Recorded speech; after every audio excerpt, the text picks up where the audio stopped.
najviše japanskih reči dobit će od gospodina Sladojevića knjigu. Jel može tako? Tako je. Eto vidiš, gospodine Sladojević, vidite gospodine kako ste vi darodavac i bez vašeg znanja.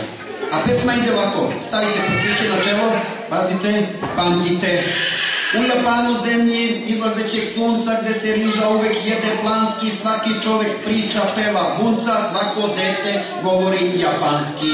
Mamu deca zovu prosto haha, kad moraju u školu otići, ispred kuće čeka ih Yamaha ili najdraži tata ili čiči.